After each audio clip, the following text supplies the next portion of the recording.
Good afternoon. I'm Mary Carlin Yates, a board director here at the Atlantic Council, and I'm honored today to open this session, a conversation with the Prime Minister of Cote d'Ivoire, Mr. Patrick Achi, who's currently visiting in Washington, D.C. Welcome. I'm sorry I'm not there to welcome you in person.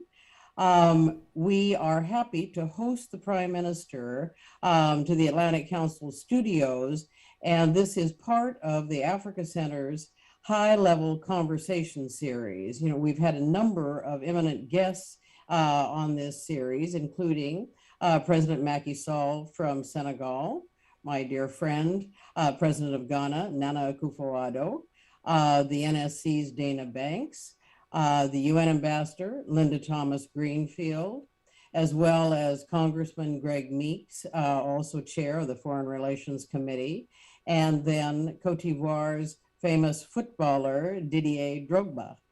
The mission of the Atlantic Council, that so many of you know, is to promote constructive leadership and engagement in international affairs, and to help shape global futures together with our partners. And you know, the Africa Center in particular assists policymakers in addressing the complex political, economic, and health issues facing Africa. The Africa Center also works hard to promote dynamic geopolitical relationships with African states so we can listen to their voices. In the lead up to the spring IMF and World Bank meetings, which are going to take place next month, the international community and stakeholders everywhere want to understand more about Vision 2030. I think specifically to understand how governments and private sector partners can invest to improve security, economic development, and foster job creation, which we know is so important. And this is both within individual countries and then how regions will work together, hopefully to the benefit of the booming youth population. You know, in this context, we're looking forward to the Prime Minister's elaborating the overall arching goals of Cote d'Ivoire's Vision 2030, outlined to structurally transform economic and social development, as well as change the culture of his nation's administration and governance. Strategic Plan Cote d'Ivoire 2030 is really an impressive document and very ambitious in its goals, Mr. Prime Minister. But today's conversation will provide all of us the opportunity to hear from you alongside a panel of experts who will offer their perspectives. I'm looking forward to all of this, but now I have the pleasure of inviting Ambassador Ramayad, Senior Director for the Africa Center, to formally introduce the Prime Minister and panelists. Over to you, Ambassador Yad. Thank you. Thank you very much, Ambassador Yates, for this remarkable welcoming speech to Prime Minister Achi. 31 years of foreign service, Special Assistant to the President and Senior Director for African Affairs at the National Security Council of the White House, former Ambassador to Burundi and Ghana, Deputy to the Commander for Civil Military Activities for the U.S. AFRICOM, Foreign Policy Advisor to the U.S. European Command, EUCOM, led by General Jim Jones, the founder of the Africa Center. Mary Yates is a role model for all those, and not only for women, who serve at the Foreign Service. Thanks, Ambassador, for the honor and the warm welcome to our special guest, Mr. Prime Minister Achi. Prime Minister, you don't need to be introduced to the DC community. Born in Paris, an Ivorian father and a French mother from Bretagne. 5 children. Graduated from the University of Stanford, among others. You are an engineer. You have worked for 17 years in the private sector. You are an entrepreneur, too. As an expert in several ministries, you took an active part in the reforms of the public financial management system, of the energy sector, too, of the coffee sector. You are a reformer. In 2000, you became minister in charge of economic infrastructure and Prime Minister since 2021, with the heavy burden of implementing the project defended by President Alassane Ouattara.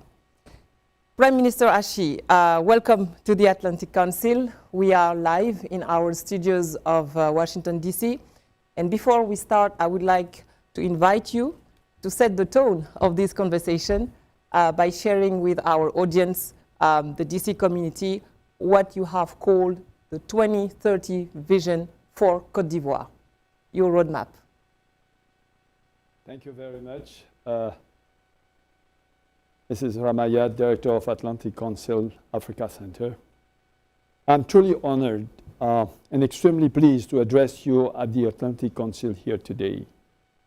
I would like to thank Mrs. Ramayat for her kind invitation that gives me the opportunity through the platform of the Atlantic Council to review progress made by Côte d'Ivoire since 2011 and to share with you our development ambition through our 2030 vision and what it means for our people.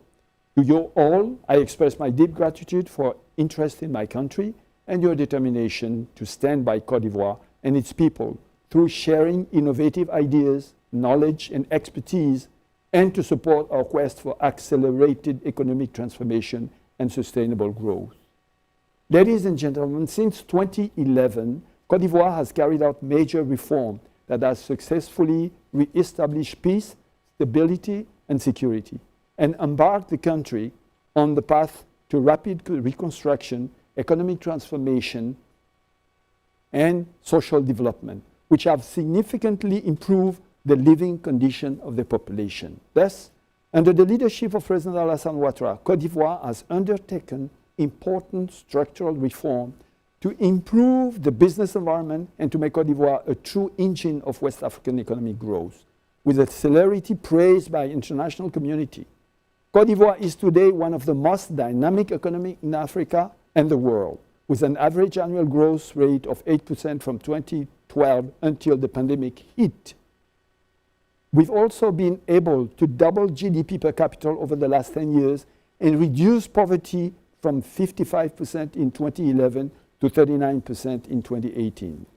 Ladies and gentlemen, to reach our goals, we need to maintain this strong growth trend, which has broadly been translated into 4 strategic objectives over the next decade, including doubling per capita income in propelling the majority of Ivorian citizens into the middle class, creating 8 million jobs in order to integrate a growing youth population, halving the poverty rate to less than 20%, and raising life expectancy by 10 years from 57 to 67 years old.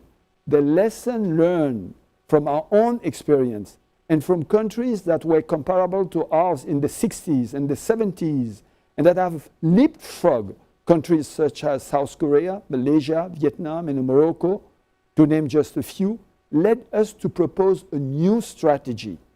This strategy for the next decade is based on major conclusions, obvious to many, but not always on our continent. We must make private sector development the heart of our strategy, the engine of growth, and our top priority. This is a real paradigm shift. It will result in a more active state, which will obviously never replace the private sector, but which will be its ally, its facilitator, its support, strategic, financial, and commercial. The analysis of successful cases, such paradigm shift shows 2 essential conditions to success: structural transformation of our economy through the private sector, improving good governance through efficiency of our administration, and fighting corruptions. Ladies and gentlemen, Côte d'Ivoire is changing fast, moving forward, and projecting itself toward modernity. The key sectors that have earmarked are driving sustainable and inclusive growth include, among others, modernization of agriculture, including food production, increased transformation of raw materials to insert sectors into the world value chain, developing of the digital economy, light manufacturing and construction. And yes, Côte d'Ivoire has a dream of prosperity and building for future generations, a dream that we want to achieve with partners who want to engage with us over the long run to build effective win-win partnership. Thank you for your attention. Thank you very much, Prime Minister. Please come and take a seat. Thank you for this presentation, Prime Minister. An ambitious vision, an Ivorian dream, like you said. A few guests will join our conversation later. We'll have in 1 hour conversation here.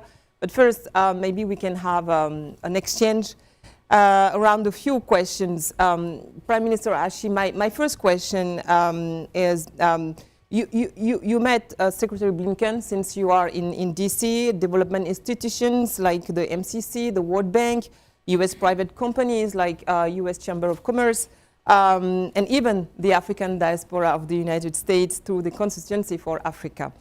This agenda is impressive. You explain through your speech the goal of your visit in Washington, D.C. What are your expectations from the policymakers of Washington? I mean, after the experience of the previous administration's America First, how do you appreciate the Build Back Better, the return to multilateralism, the first step of this administration on the African continent? I've been really privileged to be able to meet Secretary Blinken, Congressman Meeks, even though the environment is really tense, as you know, and we've been able to go around all key issues on the African continent, but also in the sub-region, being security issues, being development issues. And I think that we reach a common agreement that the continent should be helped, the sub-region should be support, not only on security matters, but also on development matters. And I'm really happy with all the people that I met that we were aligned as far as the diagnosis that we're making on the overall situation of the continent and also the way forward. And I think that this is the key message that I will just give, which is that yes, we align. Yes, we are looking at the same direction, and we feel comfortable with the things that we talked about as far as their support is concerned. We truly believe that something good is going to happen with this administration. Yeah, you mentioned the unstable context of your on the international stage of your visit. Here at the Africa Center, one of our missions is to promote an African vision of world affairs. And in the short term, indeed, the sanctions against Russia have already caused a considerable rise in wheat prices, of which Russia and Ukraine are respectively the first and second largest producers in the world. The price of oil has raised at the highest level since 15 years. The jump in food prices will have effects around the world, and especially on low-income households in Africa, because food and energy expenses represent the highest part of their budget. In Africa, more than elsewhere, like I said. How do you assess, Mr. Prime Minister, the economic consequences of the Russian invasion in Ukraine and the sanctions against Russia on your own country? We know Côte d'Ivoire, even before this war, was already hit by a high inflation rate. Early March, your Minister of Commerce, Souleymane Diarra Souba, Minister of Commerce and Industry, announced measures to control the growing food prices. What's the situation now? I think the inflation rate is, quite low in the area. I mean, the West African Monetary Union. And yes, the international and the external shocks, I should say, coming from what has been happening lately, mainly seeing the gas price skyrocketing, and also the impact of the price of cereals moving up has definitely an impact home. In the past 3 months, we had to subsidize the oil price by $100 million subsidy, and also as far as key foods and basic needs of the population, we're also watching very closely how the prices are moving, because as you said, it has an impact on poor and on the most vulnerable part of the population, which is our main concern. Improved the livelihood of the people is the main concern that we have. So we're watching. So far, we've been able locally to handle the situation. But if it keeps on going and moving as high as it's going to be certainly a major concern. This is an issue that we've been talking with the officials that we met here. They also are concerned. And we think that it's a global issue. It's more than just Côte d'Ivoire. And we think that we'll find a way with our partners to see how we can deal with that. I'm confident that one way or the other we'll find ways to deal with internal issues and with kind of external shocks. We've been used to that before, and with our partners, I'm very confident that from what I've heard, this is something that could be controlled. Thank you, Prime Minister. According to the international financial institutions, in 2018, right before the pandemic, Africa, the world's poorest continent, is home to the 6 fastest growing economies. Côte d'Ivoire was one of them, alongside Ghana and Ethiopia. Allow me to quote our senior fellow Aubrey Hubi's report about the commercial priorities of the Biden administration. She said, despite the effects of the pandemic, Africa's economies are proving resilient and poised for a quick return to growth. Is the case for Côte d'Ivoire, Mr. Prime Minister Achi? How do you manage to overcome the challenging pandemic period? And where are, for the investors, I think it's important, where are the structural strengths of the Ivorian economy? Yes, I think that you're right.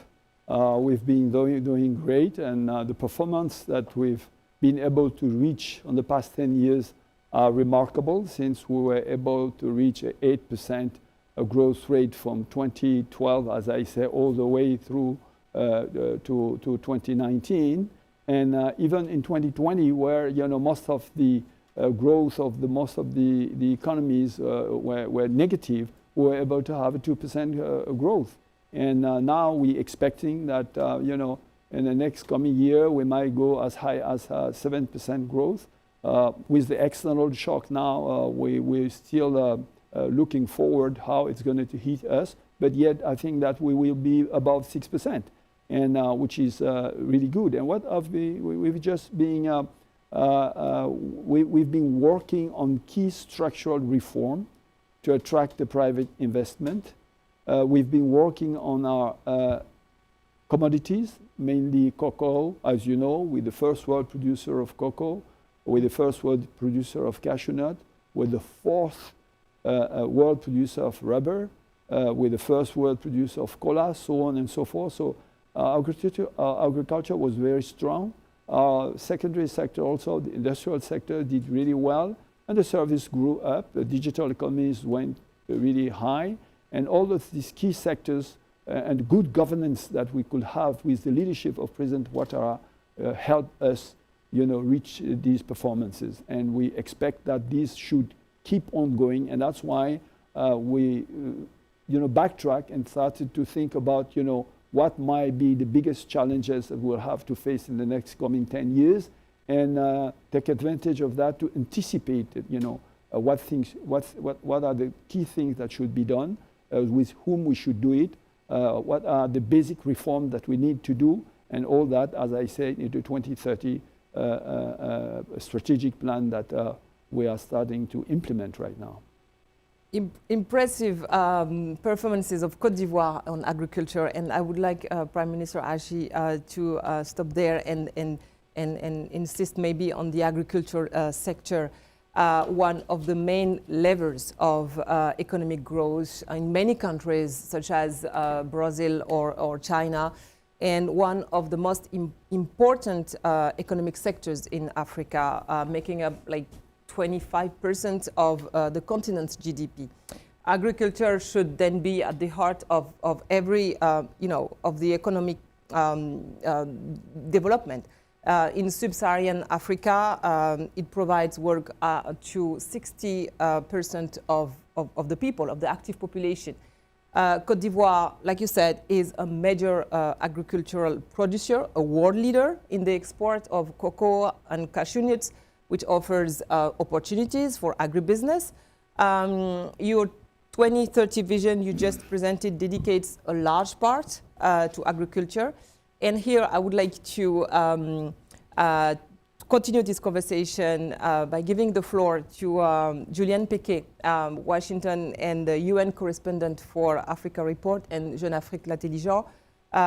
Julien Péquet, maybe you could take the floor here and engage a dialogue for a few minutes with Prime Minister Achi. Yeah, absolutely. It's wonderful to be with you, Prime Minister.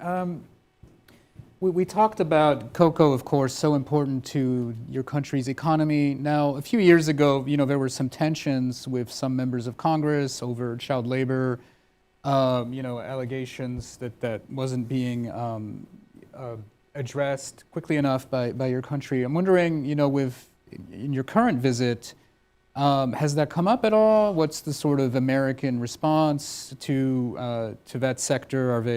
Are they pretty happy with the progress made over the past 3 years? I'm going to answer to these questions, and, which is very important. But maybe before that, since she touched about the 2030 visions and the agriculture, I want to maybe give a little bit of insight on the question itself. Okay. The heart of the vision is that for quite half a century, we've been producing raw material and commodities, and we've been selling them outside, and our main revenue is coming from that, selling that. But when you look at what has helped quite a few amount of countries in the Southeast Asia to leapfrog, you realize that it's not selling commodities, So if we keep on selling commodities, 50 years from now, I think that even if we move, we will not make a major change, It's not a game changer. So the key idea is quite an amount of these countries, and I went over there to Malaysia, to Vietnam, to Thailand and all that, just to touch by myself, to listen, to talk to people. And I say, 50 years back, your per income capita was, way below Côte d'Ivoire or some other countries in Africa. Now, 50 years after, you way above, way far away from us. Then what happened? Why did you go so far, so fast? And why are we going at this speed? And then you realize one thing: transformation, added value. The value chain of cocoa, since you're talking about agriculture, from the farm down to the consumer, is $105 billion. Now, Côte d'Ivoire is the first world producer of these commodities. We get only $5 billion out of these $105 billion. And I can say the same thing for cashew nut, for palm oil, for all things. No country ever will be able to develop if we stand still there producing basic commodities and exporting it. Because we are at the stage, the early stage of this chain, where you having your people doing the most difficult part of the work and earning the least amount of the money, just because you don't transform it. And this is where added value is. This is where revenue is. This is where job creation is.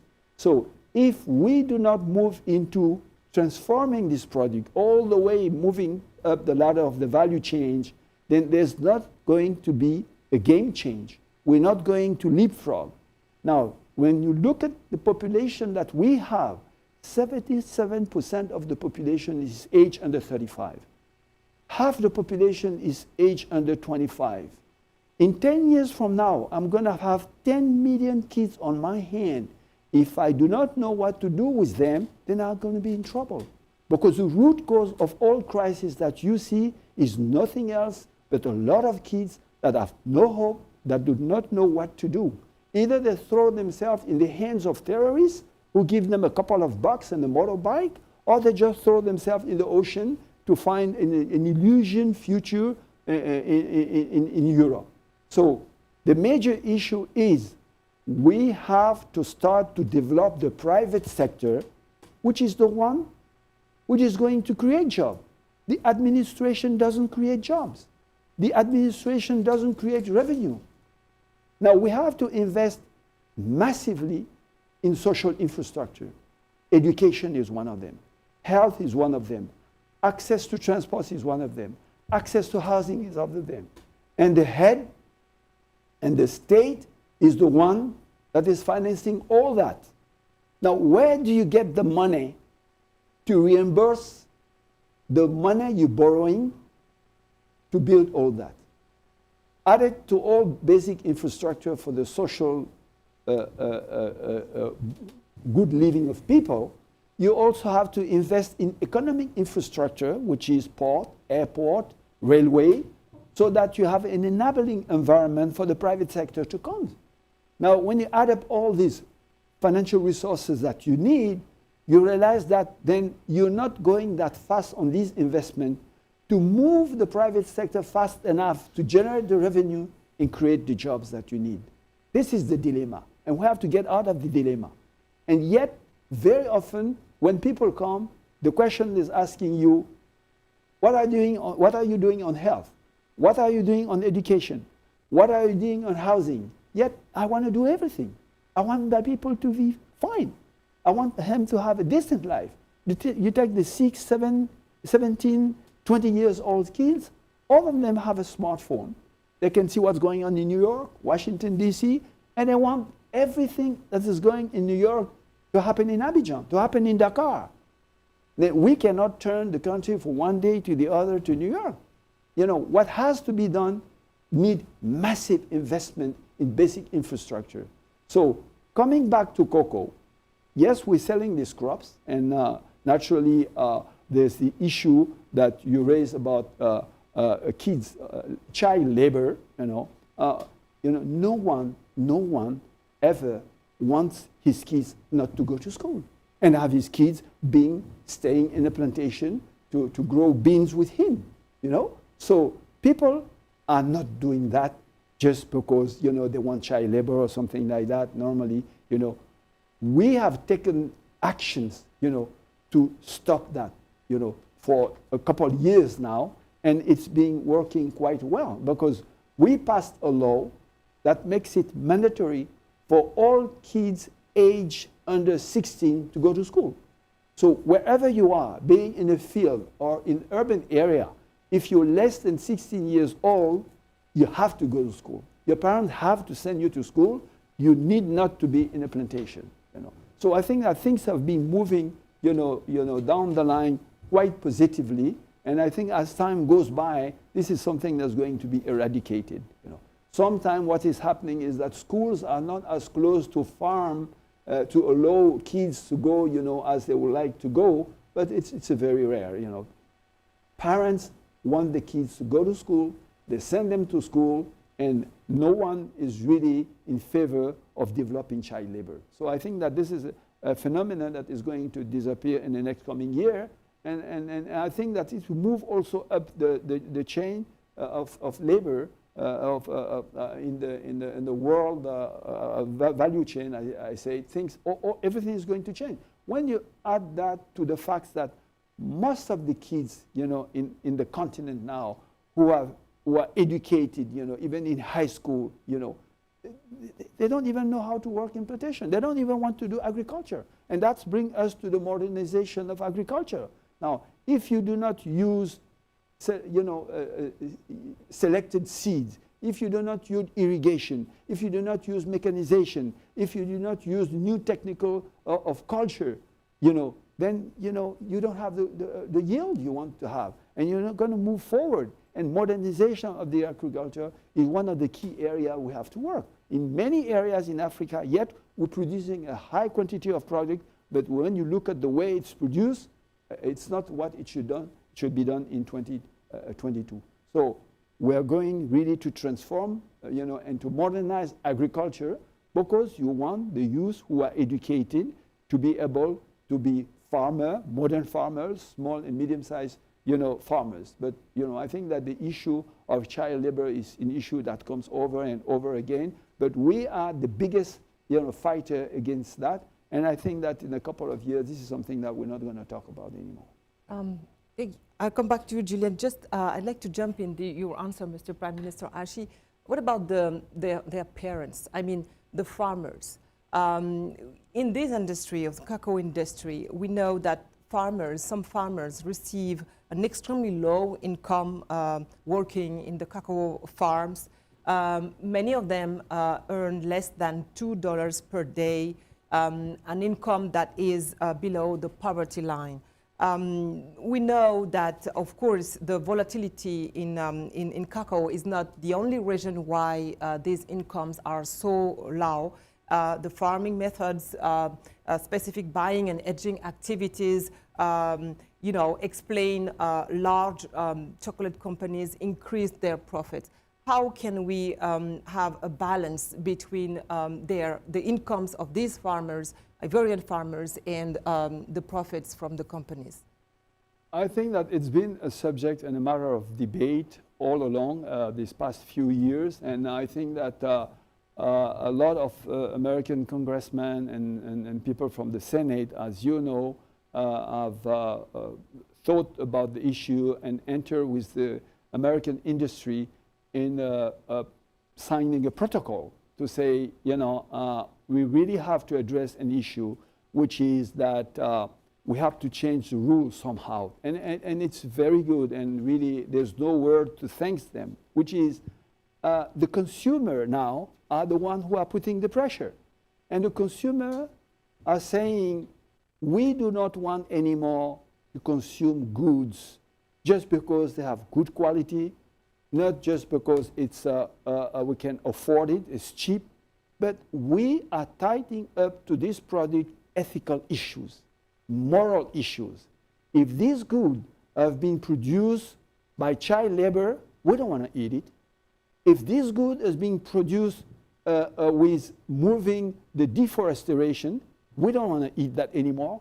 So that put pressure on the industry, because if you buy your cocoa in an area where children are used or where there is deforestation, then people don't take it. So now government has to pass laws to say, a legislation to say, the country is not going to receive any more product of child labor content. So now everybody gather around the table and say, at the end of the day, why does all this happen? It just happened because the people don't earn enough. And some big industry are making too much profit. And I'm coming back to the value chain. When you take the palm oil, for instance, and I'm taking Malaysia. Malaysia is controlling the whole value chain, going from the farm all the way to the consumer of the palm oil. Now you have the palm tree and the grain that they are selling. You have first transformation. You have second transformation to have refined oil. And now they are regulating the whole value chain, which is they are sharing profit in the whole chain. When at the end of the chain, the profit is very high, you cannot get profits as high as this, because the second part of the chain also need to share the profit of the whole chain. And then the producer are getting enough money to survive. But when you get into in position where you are in Africa with your producer and the whole value chain is outside of the country, then the balance of power between the producer and the one who are doing the transformation and in the distribution market is not really what it should be. So the trade is not fair. So we have to sit down and talk about it. And I think that this is something that is now happening to Europe also. We're talking about legislation to take care about this issue. And I think that things are moving. I mean, the private sector in the industry is more and more concerned that you cannot be producing something that gives you that much profit out of people who are producing the basic raw material and commodity and who are staying so poor. And I think that things will move in the next coming years. But we ourselves think that this is the time also for us to move up the ladder of the value chain and to create in our own country companies, private sector that will develop that. That's why I said that the 2030 vision is focusing on private sector development. Because we use in the administration, we used to be in country where the mindset of people give too much attention to the administration, you know. I mean, ministers are more known than private business major, you know. And now we have to change that. The administration is there to serve the growth of the private sector, because this is where we can generate revenue. This is where we can create jobs. So I think that you touch something that is really important, which is as long as you don't control the whole value chain, it's very difficult for the people in the beginning of the chain to earn enough money to have a decent life. Interesting, Prime Minister. Let's stay on the private sector. The Atlantic Council is a think tank that tries to build from African needs and not only from the Western political agenda. I'd like to talk about energy and climate. There's balance of power you were mentioning. G20 countries account for 80% of global emissions. You know that. Africa is responsible of only 4%. We know the importance of global warming. In Africa, it is not a threat, it's just a reality. Global warming cannot be solved without Africa. We know that too. And African nations are fighters on this. According to the Climate Action Tracker, only one of the signatory countries of the Paris Agreements meets its goal of reducing gas emissions. And this country is Gambia, an African state. The paradox lies in the fact that the hub of green technologies of the African continent suffers from a tremendous electricity gap. For Africa, the choice is not between fossil energy and renewable energy, but between electricity and death. The Italian oil company Eni is one of these large companies that tries to convince that gas can be a transitional energy. Recently, you made a big announcement in Abidjan with important discoveries, 60 kilometers off the coast of the seaside resort of Assini, not far from the Ghanaian border. I'm talking to Marco Marguerite, who is the ENI head of US relations, chairman of ENI New Energy, who would like to speak to you, Mr. Prime Minister. Marco? Well, first of all, to the Africa Center, thank you. As a member of the Atlantic Council Board and as ENI's head of US relations, Mr. Prime Minister, it's a great honor to welcome you, to be amongst those who welcome you to DC. Three quick facts for our audience before I will allow myself to pick your views on these topics. Fact number one, ENI is, yes, an Italian company, but is an African company. 50% of what we do in Africa.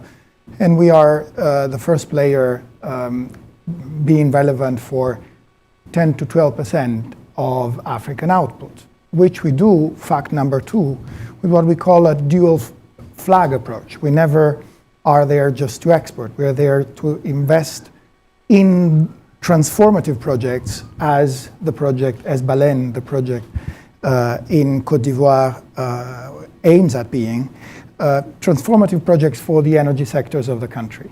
And this, in the case of Côte d'Ivoire, will have not only a very material size in terms of value for the country, but it will be the first net zero project.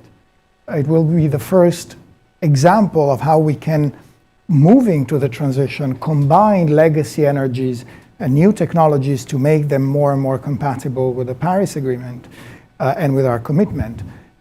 So this project will aim at transform and improve the Ivorian energy sector. And I think the third fact here is that we do not see an alternative between acting now and acting abroad.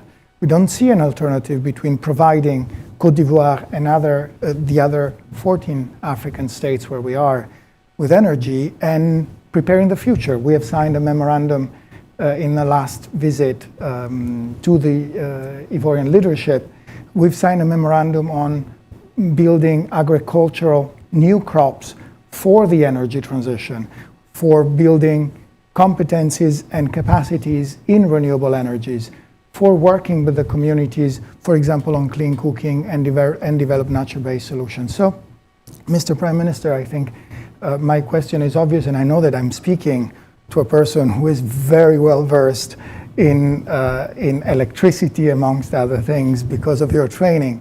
How do you see Côte d'Ivoire and the energy mix that Côte d'Ivoire can both develop and put at the disposal of the region and the world in the roadmap to the transition?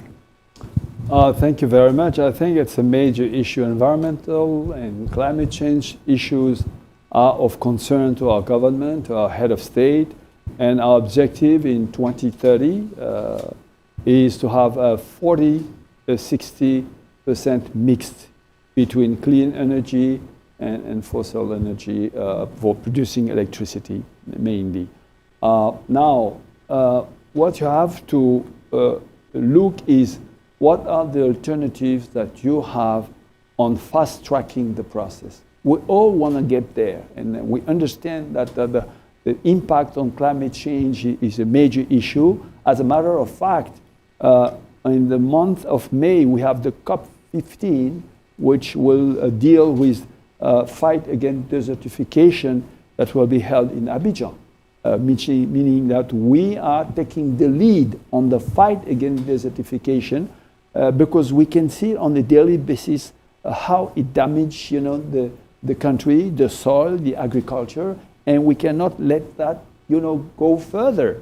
But then coming back to electricity, you have to provide electricity to your people, but also when the private sector wants to come and invest in your country, this is one of the key elements they're looking after. How much electricity can you provide? At which cost? And this is a criterion on which they base themselves to go in this country or this country.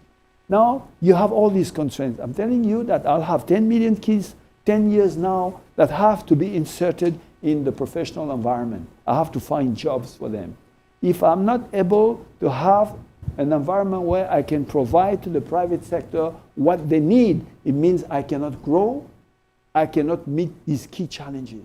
So I will say in the meantime, until we reach the optimum mix that is what everybody is looking for, I still have to develop my energy sector. And gas is what I have. I produce gas, thanks to God, I don't have to import it.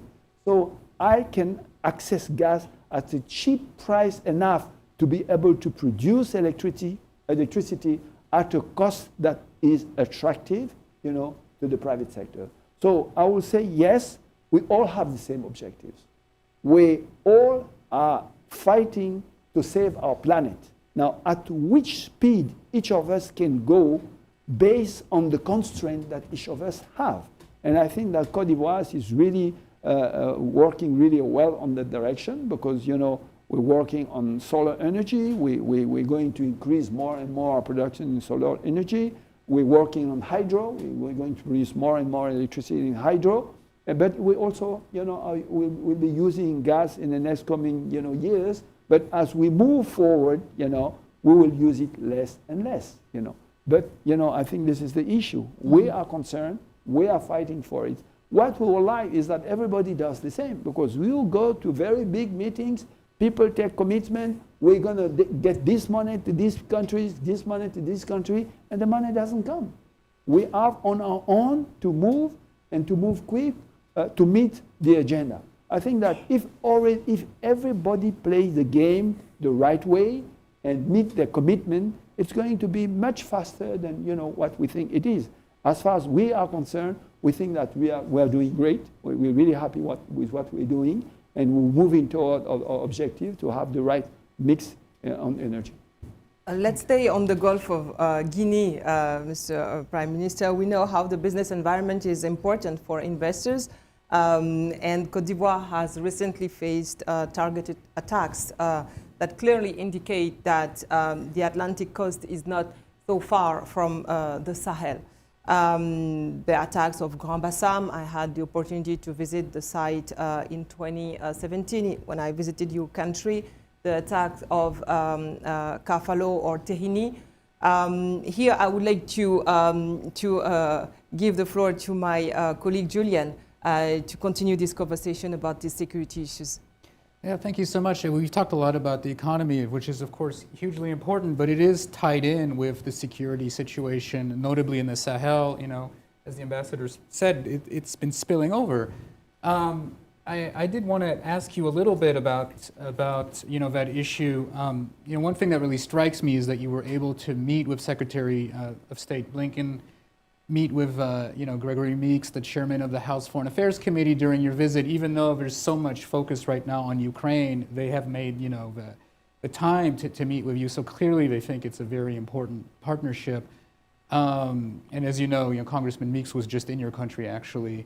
And I was hoping you could talk a little bit about some of the asks that you're making of the U.S. government on the national security front. I understand there's, requests for logistical support for surveillance, information gathering, and that kind of thing. But more broadly, how do you think the U.S. should rethink its position in the region?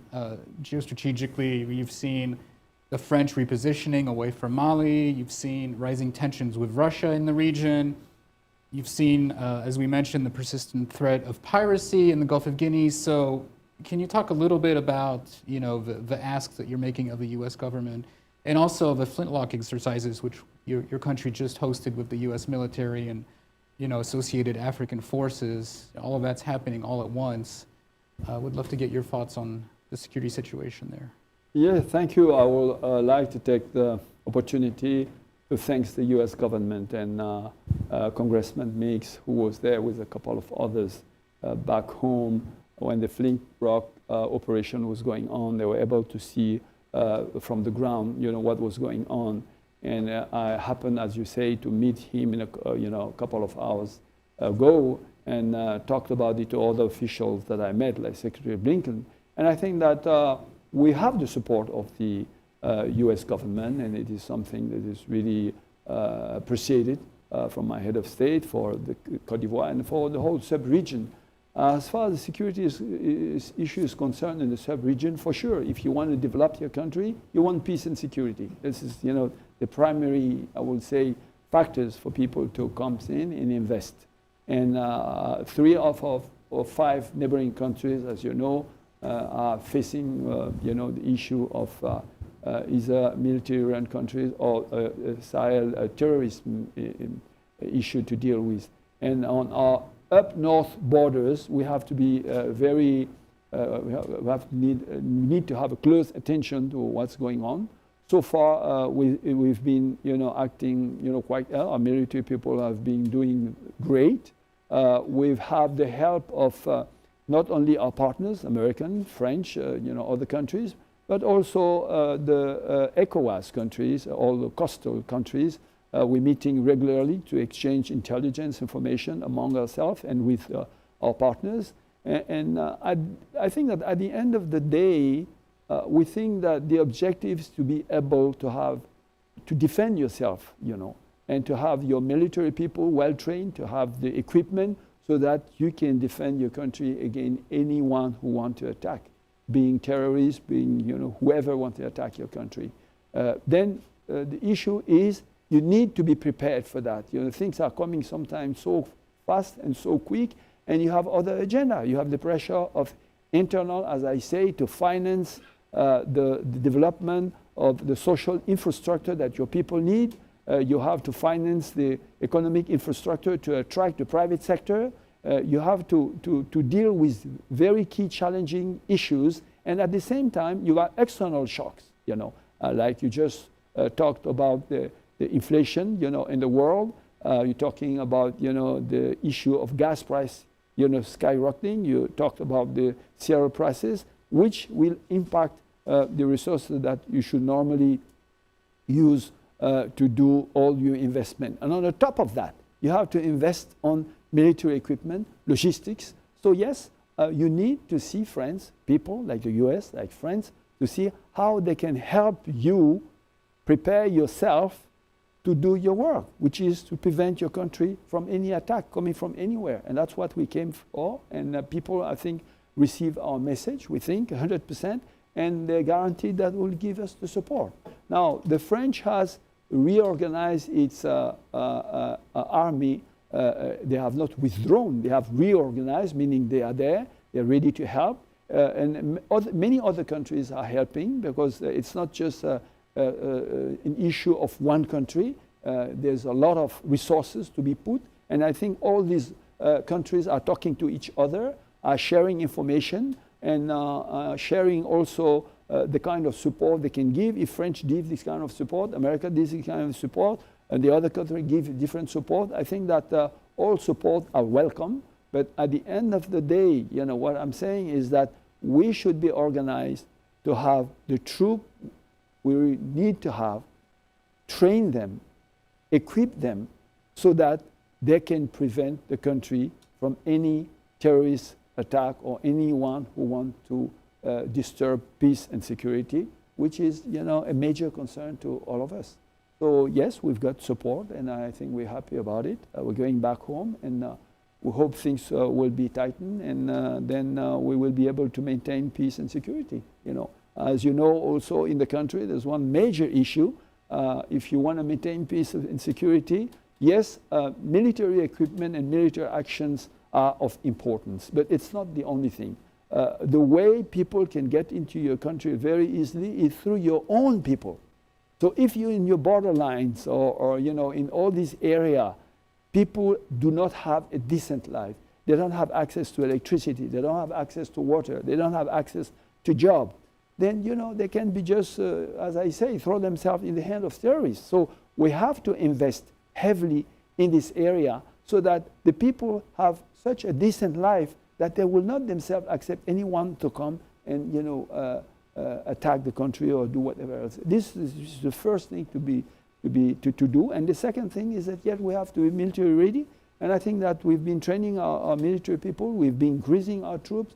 But, you know, equipment, military equipment, logistics is really costly. And if France can help on that issue, and that matters, I think that it's you know, it's very welcome. Oh, thank you, Prime Minister. From hard power to soft power, allow me this transition. I'd like to come back to the role of the private sector in your strategic vision, your ambition plan. We know your private sector profile. You speak the entrepreneur's language, but do you speak the language of women's entrepreneur of Côte d'Ivoire, Mr. Prime Minister? I would like here to invite one of those powerful young female voices of Côte d'Ivoire to speak with you around one of our priority at the Atlantic Council's work plan, of course, the African creative industries. Prime Minister, I have been told that the Ivorian creative sector is the secret weapon of your 2030 vision. Fashion, movies, visual arts, media arts, video games, books, music. Africa is experiencing an exceptional cultural revolution that is increasingly, yes, a soft power. And at the sources of this African leadership, there is the youngest population of the world, the biggest technological revolution in the world. And women play a very important role in this process of democratizing cultural and creative industries. In Côte d'Ivoire, they own 80% of textile companies. Lauren Kwesi-Olson, who is the founder and executive chair of Birimian Holding, is here to testify about this successful journey of women from Côte d'Ivoire. Lauren. Thank you. Thank you very much, Ambassador Hamayad. It's a pleasure to be here with you. And Mr. Prime Minister, it's a really great honor to have the opportunity to have that conversation with you. I don't know. And, Lauren, can you speak louder, please? Yes, can you hear me? Yeah, it's better. Prime Minister is wondering if you are shy. No, absolutely not, Mr. Prime Minister. It's my great pleasure to be here with you tonight and to have the opportunity to attend this conversation. Thank you, Mr. Ramayat, for inviting me, and of course to the Atlantic Council. My name is Lauren Kwesi-Olson indeed, and I think I'm part of the next generation of shapers and builders who want to have an impact on our country, Côte d'Ivoire, and beyond on our continent. You said, Mr. Prime Minister, that if we keep on selling commodity, we will never truly leapfrog. To me and to most of African women and to the new generation, African creativity, and African designers are commodities. Today, they inspire the rest of the world. And when we see the boom of our African creativity at the international level, there is no doubt that we have what is more precious, our designers and creatives. My question to you then is, how can we really make sure that we transform them into international jewels and brands and the luxury champions of tomorrow? How can we make it happen, and through which kind of initiatives? Thank you, Mr. Prime Minister. Wow. Okay, I like it. You said it, yeah, you said it. On my first week of appointment as Prime Minister, I had lunch almost every week with musician, with designer, with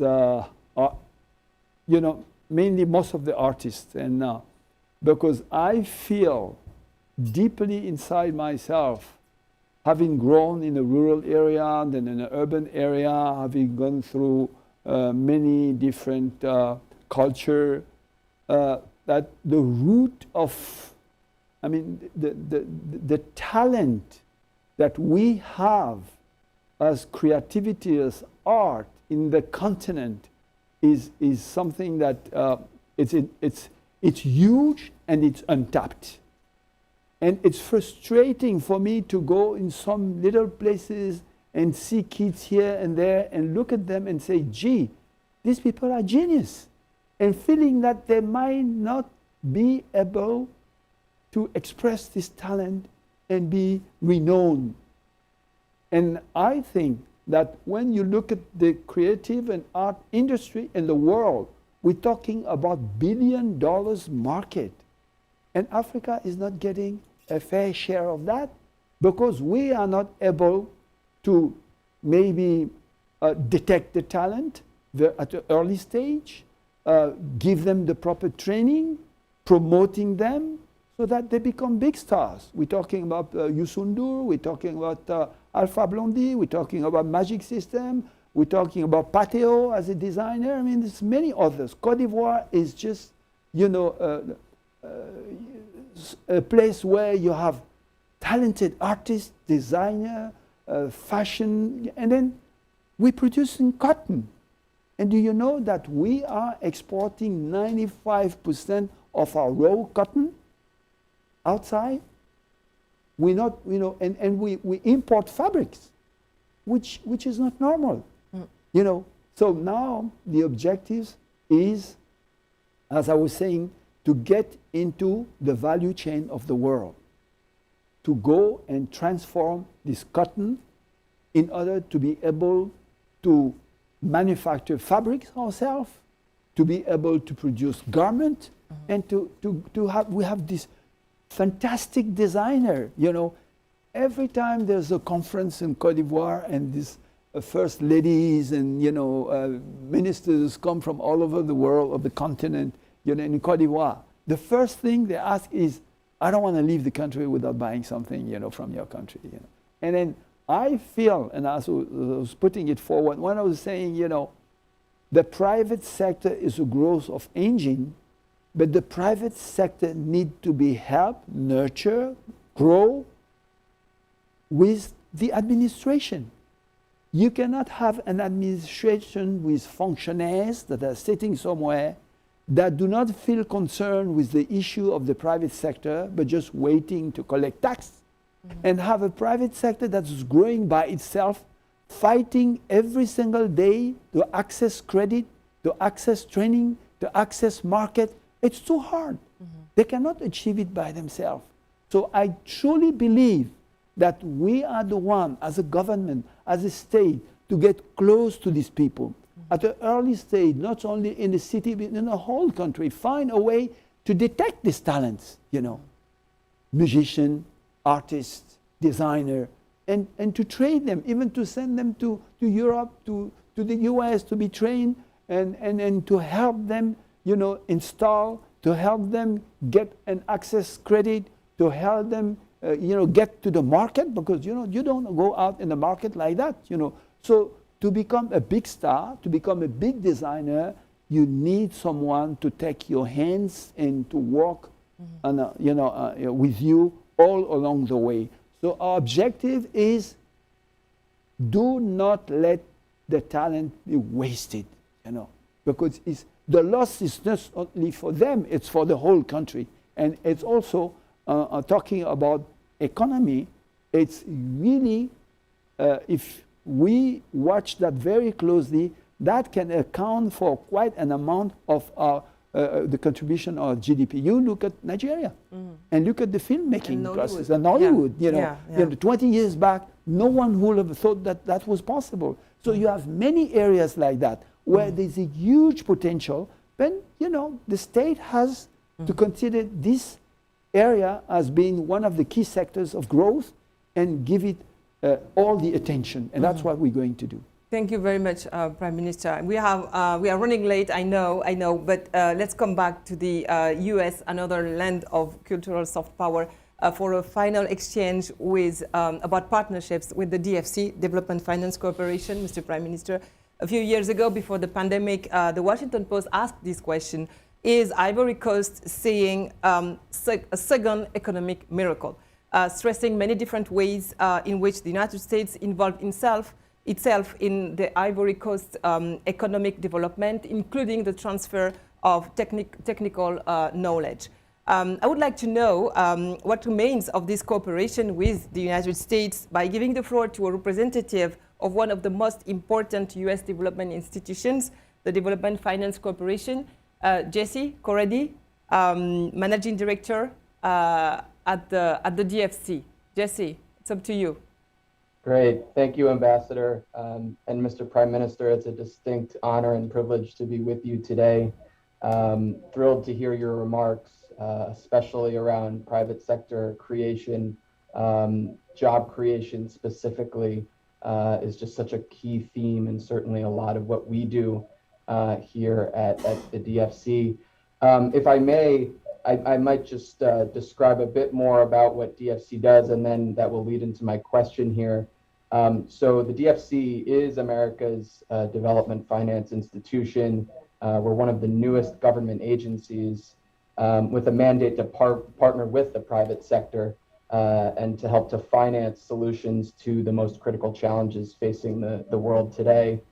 DFC is very committed to supporting projects that will deliver strong benefits to the people, the environment, and the economies of the developing world.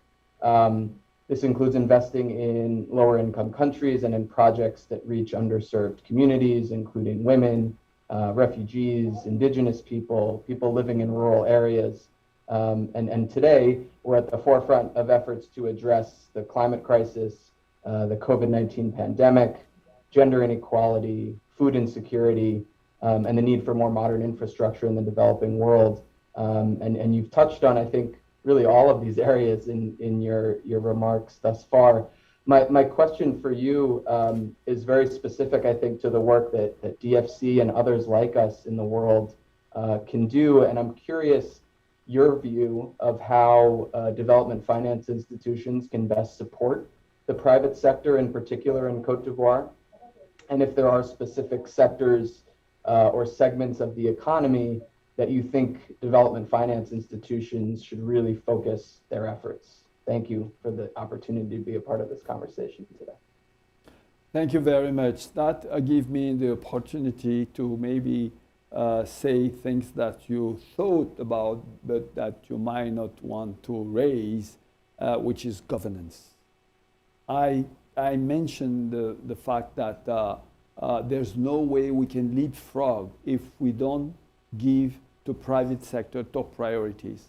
But at the same time, if you want to attract the private sector, mainly from foreign countries, what they are concerned with, do you have the governance that is required for the private sector to be able to move fast and to be able, to set the pace of growth they want to grow? Yes, we are dedicated to really move on the agenda of good governance and fighting corruption. Because we think that developing the private sector, generating revenue, creating jobs, doesn't go along with bad governance, inefficient administration, and corruption. These two things cannot work.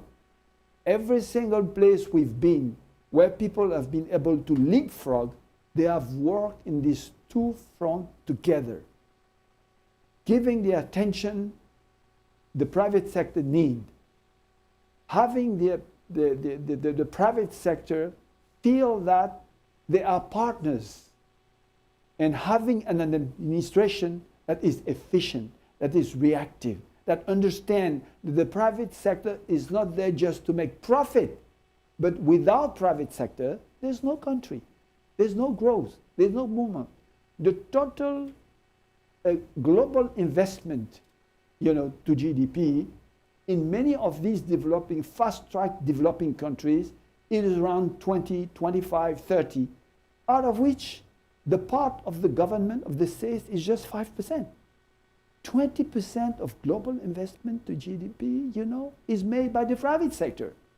Now, if you don't give enough attention to these people who have the biggest chunk on your growth and your development, then development is never going to happen. So I will reassure you, you didn't say it, but quite an amount of American companies are making that an issue. Governance is on the top of our agenda as well as private sector. Now, to come to the key sectors where we think that it will be possible to drive growth sustainably and inclusively in the next 10 to 20 years, I will cite, as I say, modernization of agriculture. As you know, Africa, when we talk about arable lands, we have huge arable land at your disposal to grow crops, to grow cereals. We're talking about now big issue about food security in the world. Africa is the place. Nowhere else you will find that much arable land unused where you can do it. Bring modernization in this. The second is transformation. We have all these raw materials, these basic crops. We need to transform them to get into the world value chains.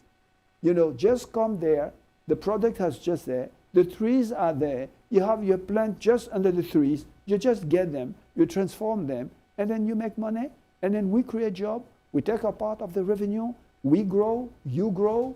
It's a win-win situation. Then there's the digital economy, then there's construction, all these key areas, then there is power, energy. I mean, there's so many areas that you can make money and you can develop. And when we're talking about developing countries, every single area that you take in the developing countries, there are ways to make money, And we call you, and we think that, here in the US, we share the same values, at least as far as my country is concerned. Liberal economy has always been our, key factors, success factors. So I think that you will find the environment over there, to grow on all these different, places. And naturally, access to credit is key, and you guys are able to provide, the financial resources that will help people come. So it's a plea that I'm making to you, but I know that this is already on your agenda. I thank you for all you've been doing so far, and I'm waiting for you back home. I will give you my phone number right after that. I'll give it to Ramayad, and please call me. When we're in the administration, very often the key issue is that people come, they're talking with low-level administration people, and they don't get the answer, and they go back. And me, I'm saying I'm there for the private sector. So people say, no, Mr. Prime Minister, we don't want to bother you. I want to be bothered.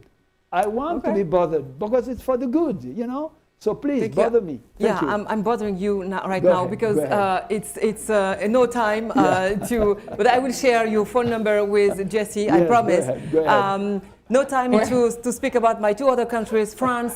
What's going on with France? Senegal through the Senegalese presidency of the African Union.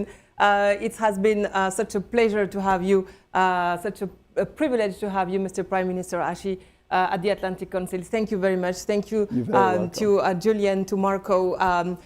Thank you to to Ambassador Yates, Lauren, and Jesse for their participation. We have appreciated the honor you gave to us. Thank you and good luck for your Vision 2030 and good luck to Côte d'Ivoire. Thank you so much for your help to having you here. Hope to see you next to Côte d'Ivoire. I hope so. In Invite the me, I'll be creative there. and art industry. Of course. Thank you very much.